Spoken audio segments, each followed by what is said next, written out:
When I was 14, I had to deal with a brother who was 6 years younger than me. Diagnosed with high-functioning autism at age 4, he was incredibly spoiled by our parents. This meant he got his way almost all the time. Anything I had, he had to have too, resulting in us having doubles of almost everything that wasn't shared. If he had something I didn't, he'd rub it in my face whenever he could. When I was 11, I begged my parents for a 3 Deciscons for my 12th birthday. I got one, but I was forced to lend it to my brother whenever he wanted, or it would be taken away. This happened often. My aunt saw my parents take the 3 Deciscons from me during one of her visits and scolded them for their blatant favoritism. They returned it to me but blamed me for the situation. A few days later, they bought another 3 Deciscons as a surprise for my brother. On several birthdays, mine and others, my brother threw huge tantrums because the party wasn't about him. He even complained about not getting gifts or blowing out the candles. My parents learned the hard way that they couldn't enable him at these parties and were kicked out of a few for trying. This led to other kids at his school no longer inviting him to their parties. For me, birthdays were one of the few times I got to be the center of attention, as my life otherwise revolved around my little brother.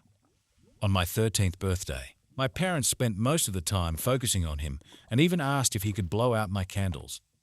I refused, wanting to blow out my own candles. They called me a spoiled brat until my aunt intervened, pointing out their favoritism. My brother, still upset, tried to spit on my cake, but my aunt blocked him and scolded him until he ran to my mum in tears. The other adults criticized my parents, who then promised never to ask me to let my brother blow out my candles again. My aunt took over the party coordination from that point on. The following year, my parents told me a couple of weeks before my birthday that my party was effectively cancelled to avoid my brother having another meltdown. I couldn't believe it. I told my friends, teachers, and even my school counselor, who were all appalled by my parents' lack of empathy. Word got back to my parents through social media, and they grounded me for sharing what had happened. Despite being grounded, I kept telling people at school about my birthday being cancelled, which led to more backlash against my parents. Their friends and other parents reached out, criticizing them. Eventually, I was ungrounded without an apology. My dad just told me my grounding was over early. I still thought my party was cancelled until my parents threw a surprise party for me at my favorite restaurant.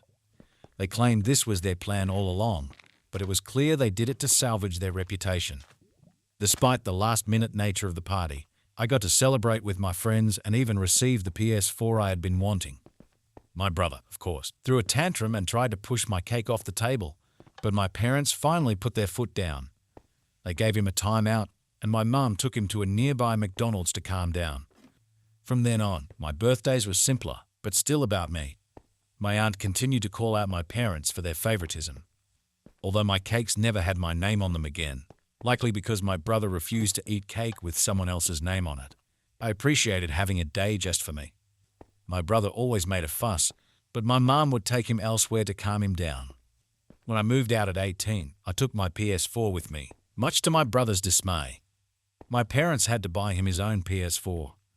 Without me around, they had to deal with the spoiled behavior they had cultivated. Recently, on his 14th birthday, my brother had a meltdown over not getting a PS5, causing significant damage. My parents seemed mentally checked out when I last saw them. They even confided in my aunt that they wished they could send him to the military or boarding school because they couldn't handle him anymore. However, they couldn't afford it. I'd be lying if I said I didn't find it ironically funny.